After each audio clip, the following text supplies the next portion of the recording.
Good afternoon. On behalf of IHA, I would like to thank everyone for attending today's webinar on digital marketing.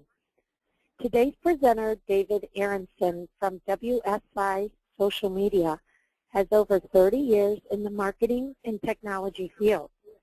He brings a unique ability to interpret business and marketing needs and creating digital internet marketing solutions that work. Without further ado, I would like to present David Aronson.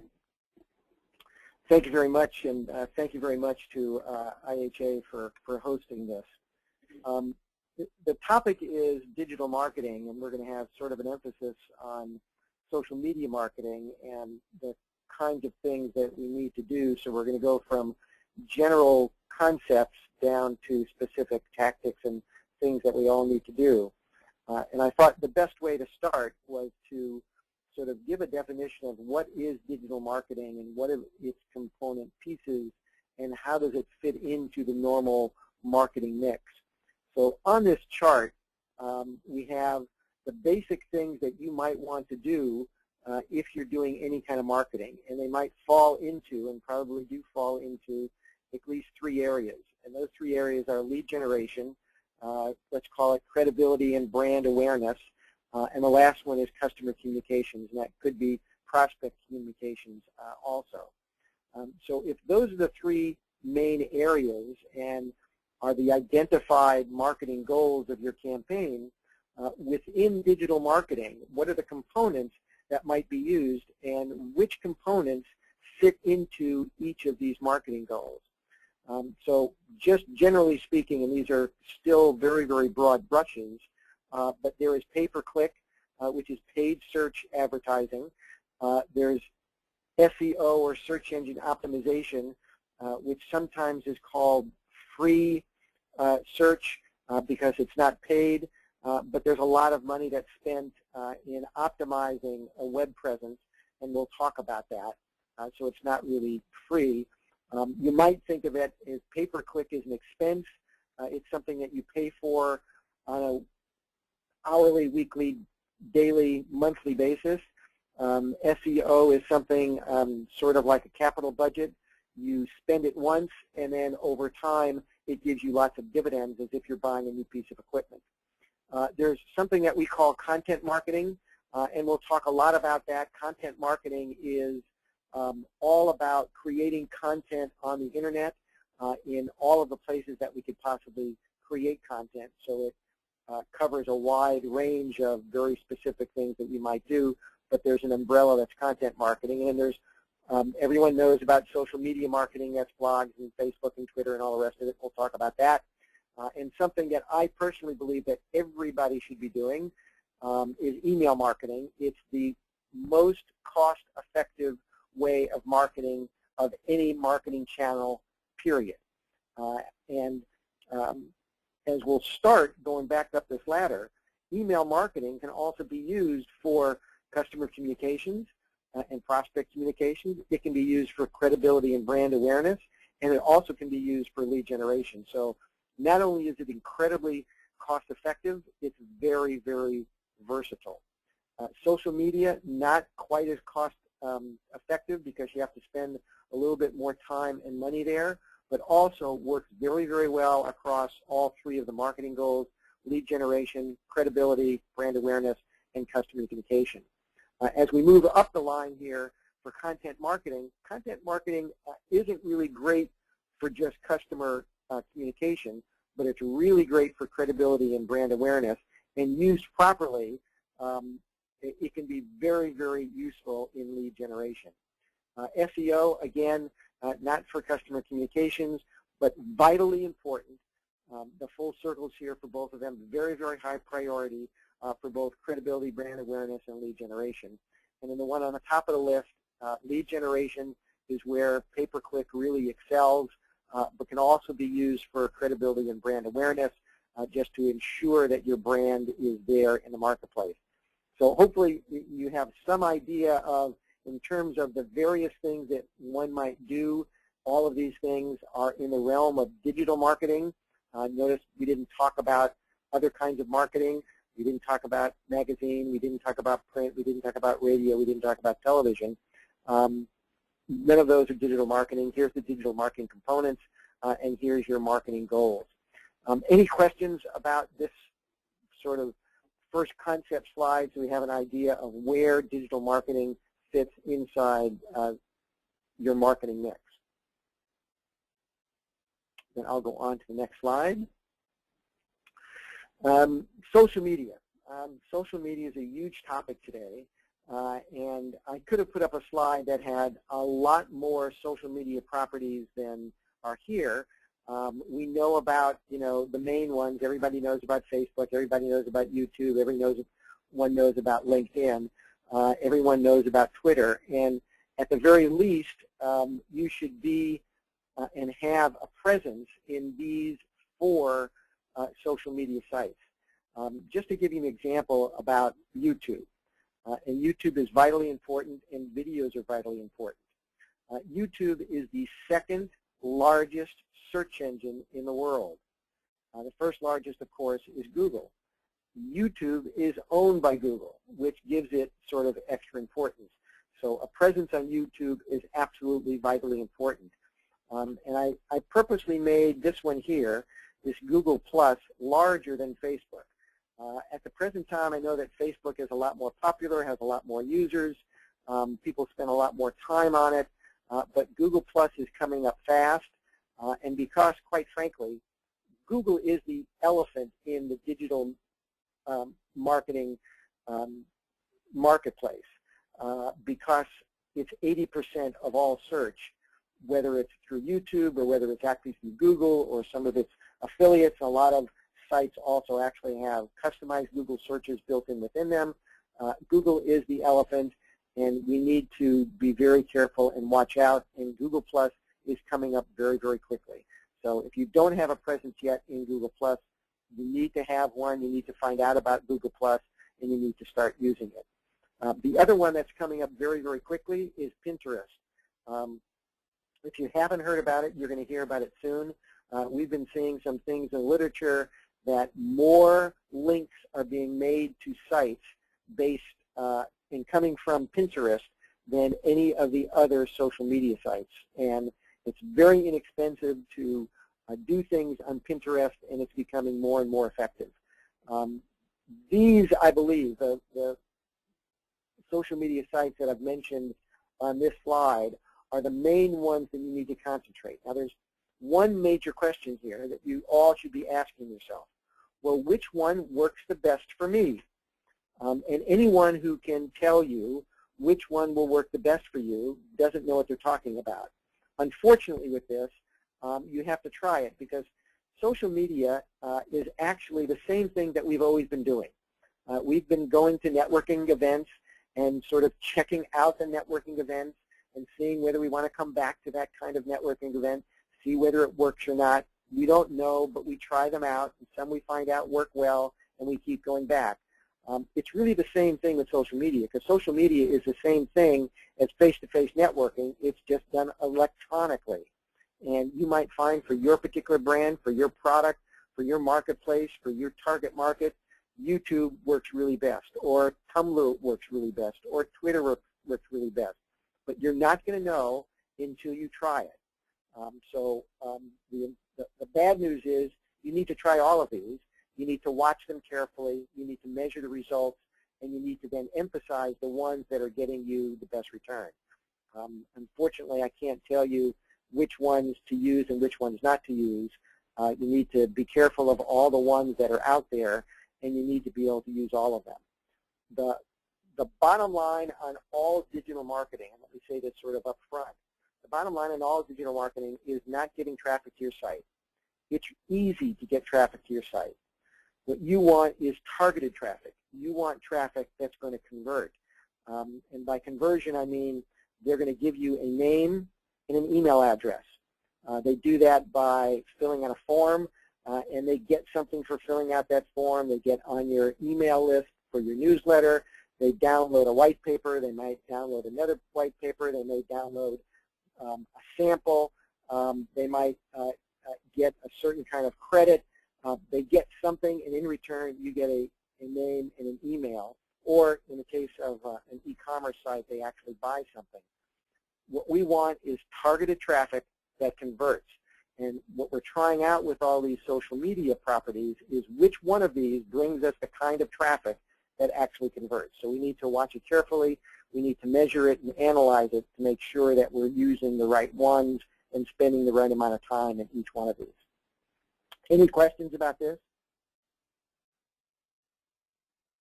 Moving along. I want to talk about not your internet site, but about your web presence. And you need to think about the internet in terms of your web presence, not your internet site. All of the web presence is going to point back to your internet site, but it's more important to have more content in more places, and that's when that's what's going to get you more customers. So the emphasis is more content in more places, and not just your internet site. And we'll talk about all the different places that you need to be concerned about your web presence in this modern digital world. The first part is search discovery. So by search discovery, we mean basic Google searches and other searches that people might do. And we want to increase your discoverability with the search engines. We want to make sure that fresh content is constantly there so that you dominate a search engine response page. And that's what you want to do, is dominate a search engine response page. And we'll talk about that, and I'll show you an example in just a minute.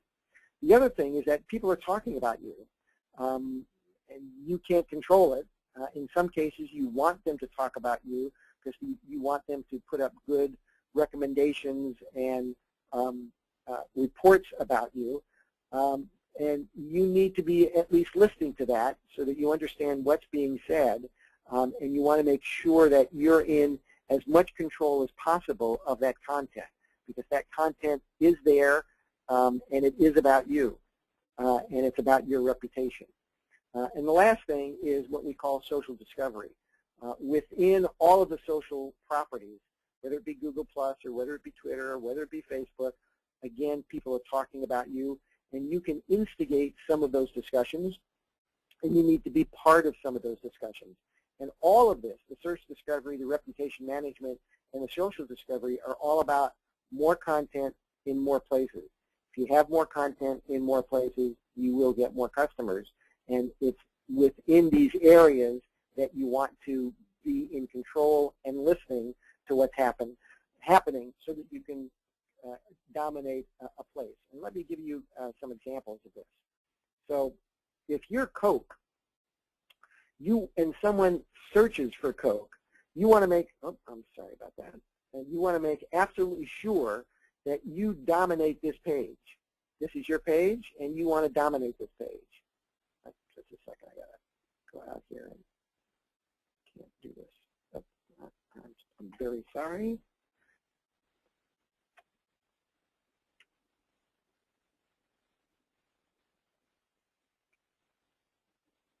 All right, here we're back to Coke, and again, we want to, I'm sorry. I keep going off that page. We want to dominate this page, and all of these things, My Coke Rewards, that's a Coke property. Coca-Cola.com is a Coke property. Again, a Coke property. My Coke Rewards, a Coke property. Coke on Wikipedia, also a Coke property. Up here, a Coke property. Everywhere we are, we have a Coke property. That's what Coca-Cola wants. We want to dominate that page. And that's what web presence is all about. And this is the next slide. Are there any questions about the previous slide before I talk about this slide? All right, let me talk about this slide. So we have these three areas of what we call search, surf, and social. In search, this is Yahoo and Google and Bing and Super Pages and Local and many, many more, but mostly Google. 80% of all searches are Google. And we can get on the page by buying advertising. So you all know that within a Google search response page, which is what this little thing is, there are ads at the top and ads down the right-hand side. And if I don't have very good search engine optimization, I can get on this page immediately by paying for the ads.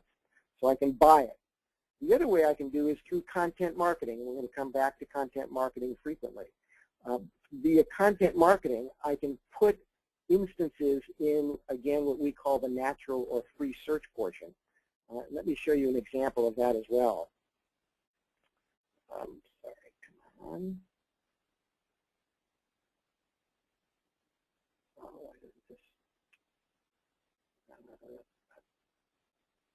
Here's boutique.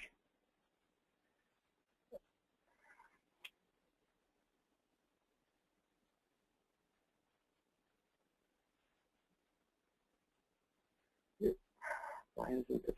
I'm very sorry. Come on, stop this. Can we just move on to this?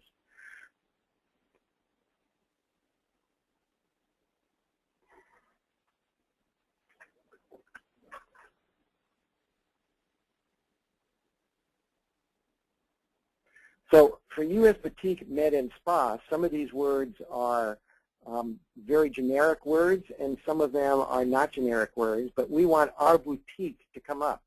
So we're actually here, we're here, we're also here, we're also here. This is a Yelp.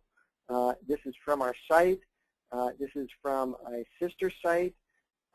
Here's from Spa Week, where we put out information. Here we are again from UMed Spa. Here we are again. So we want to dominate this page as best we can, and we do that through content marketing. We build this space in here rather than pay for this space. And again, buying, in this particular case, it's like an expense. I keep paying and paying.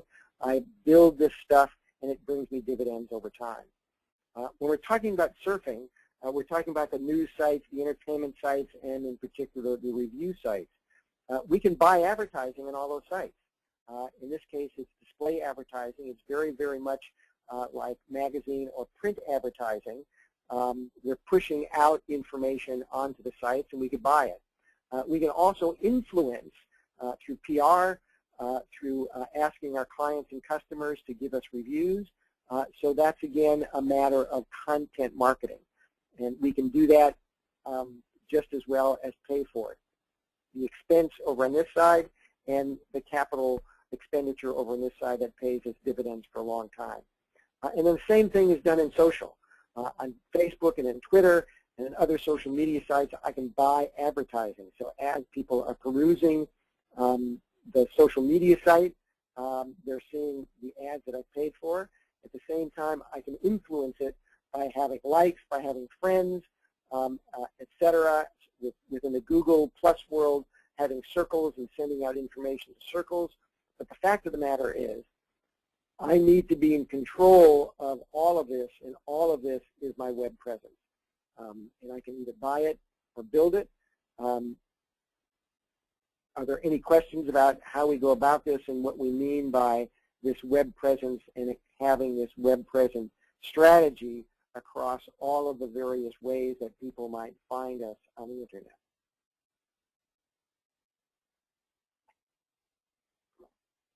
I want to talk about the specifics of web presence and the steps that you really need to take to have a dominant position on web presence. And again, it's more content in more places, gives you more specific traffic.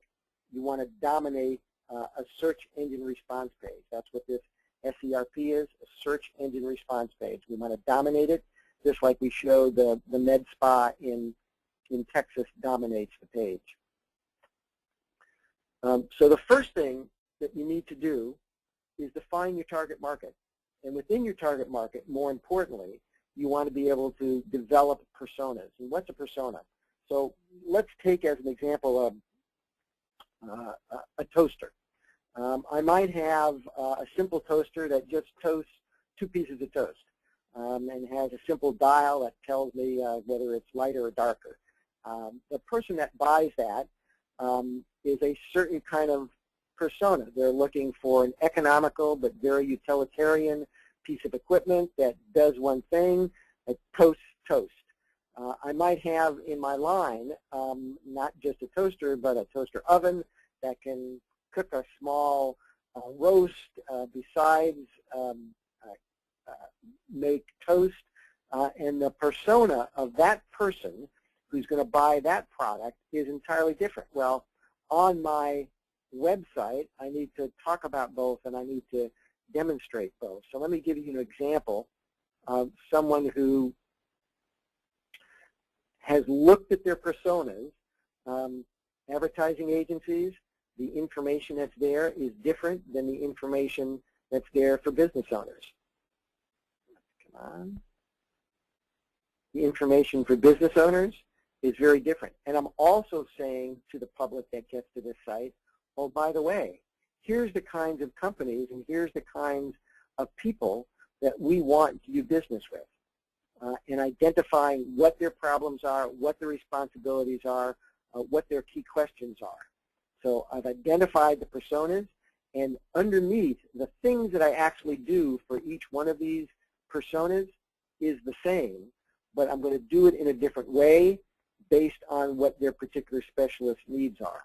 So I've defined my personas and my target market, and I speak differently to each and every one of them.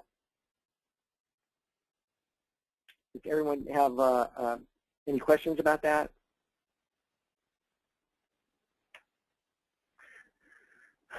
So the next thing I need to do is keyword research.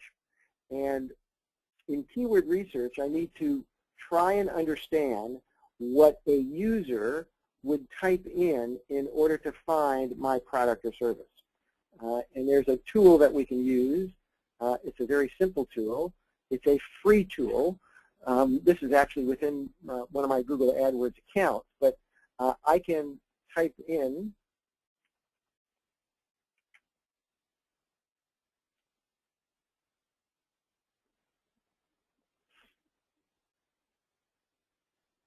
I've typed in toaster, and it will now tell me, well, you know what, if you type in toaster, here's all the associated sets of words. And if I open up each and every one of these, there's keywords inside here. And I can now take a look at whether the competition is high for those words, what the current trends for search is, what the global monthly searches are, what the local monthly searches are, which could be different depending on where I am. And this is the beginning of keyword research. I can also use a website. And it will bring back to me all of the keywords that it believes that particular website is currently optimized for. So this is the beginning of my keyword research. This is where I begin to understand what keywords people are searching for, because all of the words that appear here are actually keyword terms that people have used. That's why we can know what the local search trend is. That's why we know exactly the number of searches. And I want to be able to know what my site currently has. And I wonder if we can find this search term, any search terms that don't have a very high competition. And it looks like everything's got high competition. One of the things when it says high competition, that means there are lots of companies that are vying for these words in pay-per-click world. So they'll be fairly expensive kinds of keywords. If we put in simple toaster,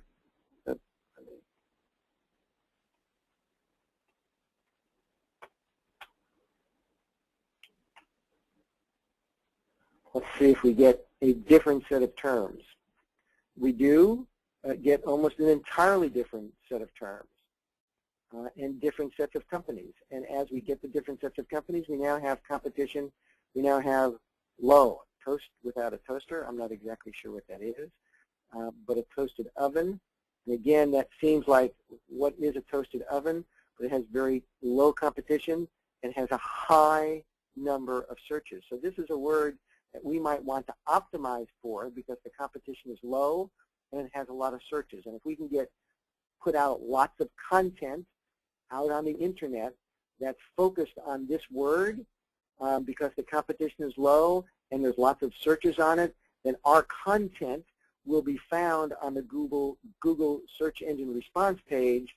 All of that content should point back to our website, and now we've gotten very directed traffic based on a keyword that we've been able to optimize. So this is, keyword research is a very, very long topic, and I don't want to get into it, but keyword research is vitally important. You need to make sure that this keyword then matches one of your personas and the target market that you want to go after, and then you begin to optimize it. But you want to look for low competition words or medium competition words. That means you have the ability to go out and dominate or be much better than the competition, and it would take you less time and less content in order to do that versus a high competition word. And again, you want to make sure that the word, for instance, this one has got only 720 searches. I would much rather optimize on this one with 27,000 searches than on this one with only 720 searches. That ought to be sort of self-evident. But keyword research is absolutely vital. Once I do my keyword research, all of my web presence properties are going to reuse that keyword because I want to be found for that keyword. So keyword research is vitally important. Any questions about keyword research?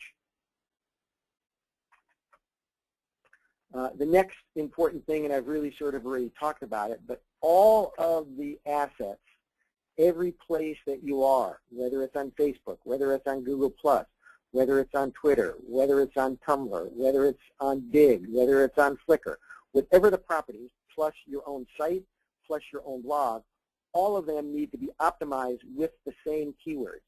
So once you come up with your keyword set, all of the content that you place on the Internet, all of the web presence that you create on the Internet is going to be optimized on those keywords. And usually we start out with 5 to 10. After those have been somewhat saturated and we feel we have good representations and good rankings on that, we can move on to other words.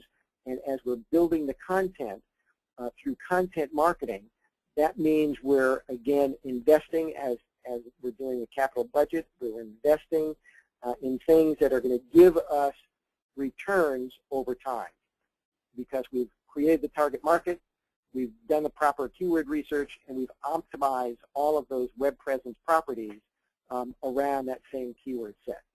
Any question about that? So the last thing, or one of the last things that we need to do is create attractive offers and compelling calls to action. So there's a book, and it's a very, very famous book. And anyone that's doing anything on your web properties and doesn't know about this book, I mean, maybe you should just ask them, by the way, do you know Steve Krug? Or do you know the book, Don't Make Me Think? It is now in its second edition, and that was in 2005. The book's been around for almost 11 years now. The basic concept of this book is anyone on the Internet should not have to think. The Internet property itself should be directing them on where they go next. And the way we do that is through calls to actions and offers. So I want to give you an example. Here's a site, and it just will start counting the number of calls to action. So talk to an autism specialist today. That's a call to action. Answers to Essential, download. That's an action. Get your free phone consultation. That's an action. Adult living skills, learn more. That's a call to action. Client success stories, that's a call to action. So this property is filled. Click here for a list of panelists and more information. Printable brochure. All of these are calls to action. So I can have all of these words on here, but not have the call to action. I can have all of these words on here, but not have this call to action. Let's just take one of these calls to action, and we land on a specific landing page. And a couple of things that happen on a landing page. Notice the navigation that I had on the page before is gone. The only way I can get back to the navigation, here's the navigation. The only way I can get back to the navigation is actually I have to go the back arrow. The navigation isn't on this page because I want them to focus on filling out this form. This is them raising their hand, saying, I want to talk to you. I am interested in what you have, and I want to talk to you. So how many offers? Here's an offer. Here's an offer. Here's an offer. Here's a call to action. Here's a call to action. here's a call to action, compelling offers and calls to action. Once we have people on the site, we've been doing everything. We've been creating this wonderful web presence to get people to the site. When they get to the site, don't make them think, tell them what steps to take next. And create attractive offers and create compelling calls to action. Any questions? And the very last thing, now that we've gotten this person to talk to us, to give up their name and their email address, I said it at the beginning, the most cost-effective form of internet digital marketing is email. Keeping you, your product, your service on the top of mind. People may never even open up the email, and that's okay, because 6 months from now, 12 months from now, 18 months from now, oh, here's that email from that company that, yeah, I do need that service. What are they all about? And they may open up the email, they may contact you. You never know when they do. I hear a lot of people talk about, I get all this mail, I don't want to send out email, everybody thinks it's spam, and nobody will open it, and all the other stuff. Direct mail advertising, with real mail that comes from the United States Postal Service, is still used extensively. Why is it used extensively? Even though there's an incredibly small return, less than 1% most likely, it's still used because it's effective. Why is it effective? Because it keeps that company top of mind, and you do know what the return is. Well, let me tell you something. Email marketing, the return, the open rate on emails is greater than 20%. Greater than 20%. I'd be willing to bet that in most direct mail pieces, more than 95% never get opened, just get thrown in the trash. So you are getting more people to actually see and open your emails. If they're short and compelling and nurturing the client, you'll probably get a better return. So here, let's just take an example of one. This is from a company from HubSpot. They are a partner of ours. But so I've signed up for something, and I can get a free ebook, and this is a direct link to get that ebook. Oh, by the way, would you like to tweet about it right now? So it's asking me to put more content on the internet about their content. What a great concept. And then 2 calls to action. Get a custom demo of our all-in-one marketing software, right? Well, this is the same thing, and people will say, well, isn't that redundant? Some people like buttons, and some people like to click here, put them in both places, and I guarantee you that HubSpot has tested which one works best and decided that, you know what, it's best to have them both here. But both of these are calls to action. Both of these are compelling offers, as I've nurtured the person who just asked me to send them some information. So email marketing and lead nurturing is vitally important, as you've now gotten a person to sign up. You've gotten them to convert. They've given you your name, their name, and email address, and now just don't throw it away. Keep it and nurture that client. We talk about, there's a top of funnel. We all know that all sales is about a sales funnel, and everyone possibly could come into the top of the funnel. We also know that if we ask them too soon for the sale, they're going to leave the funnel because they're not ready. We need to nurture them down the funnel. And if we nurture them properly, if we allow them into the top based on our focused web presence, we'll actually be able to widen the bottom of the funnel, because that's really what it's all about. We can get lots of people to our site, and that's all wonderful and good, and we can now say, well, we now have 100,000 visitors a week. If we still don't have anybody converting, I'd much rather have 10 visitors a week with half of them converting. We want to make sure that we nurture them down the funnel and that we widen the funnel so that we nurture them properly. And that's what an internet presence is all about, and that's what digital marketing is all about. And the biggest thing about digital marketing is it can be analyzed very, very well. All of the steps can be analyzed very well. There's voluminous data, but they help us make the right choices as we move forward discovering which forms of digital marketing actually help us the most. Any questions?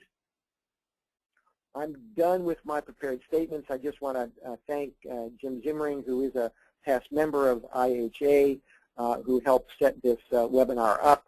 My information is on the screen. If you want to email me or give me a call for further discussion. We do have time for questions and answers, and I would love to answer all your questions, and I know that they've been collecting, and if you want to tell me what they are, we'll start dealing with those.